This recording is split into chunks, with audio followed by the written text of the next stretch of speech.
পাঠ ৪ পরিষ্কার-পরিচ্ছন্নতা।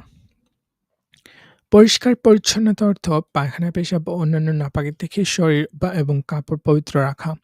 ইসলাম পরিচ্ছন্নতার ধর্ম।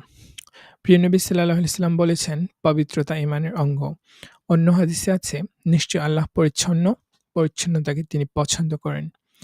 প্রিয় নবী সাল্লাল্লাহু আলাইহি সাল্লাম আরো বলেছেন, পরিচ্ছন্নতা ঈমানের প্রতি আহ্বান করে। একজন মুসলমান হিসেবে আমাদের সবসময় পরিচ্ছন্ন থাকা, নিয়মিত শরীর ও জামাকাপড় পরিষ্কার রাখা অত্যন্ত প্রয়োজন। পরিষ্কার-পরিচ্ছন্ন থাকলে মন পবিত্র ও শান্ত থাকে। শরীরও নানা রোগ থেকে মুক্ত থাকে। পাঠ ৫ দেশপ্রেম। দেশপ্রেম অর্থ দেশকে ভালোবাসা, স্বদেশ ও জন্মভূমিকে ভালোবাসা।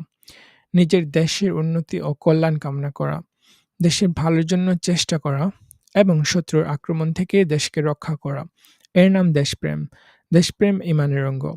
আমাদের প্রিয় নবী হযরত মুহাম্মদ সাল্লাল্লাহু আলাইহি সাল্লাম তাঁর দেশ পবিত্র মক্কা নগরীকে মনে প্রাণে ভালোবাসতেন। আমরাও মহানবী সাল্লাল্লাহু আলাইহি সাল্লামের মতো আমাদের প্রিয় জন্মভূমি বাংলাদেশকে মনে প্রাণে ভালোবাসবো। দেশের কল্যাণের জন্য কাজ করব। দেশের মানুষকে ভালোবাসবো। দেশের সম্পদ রক্ষা করব। দেশের ক্ষতি হয় বা দেশের সুনাম বিনষ্ট হয় এমন কাজ কখনো করব না।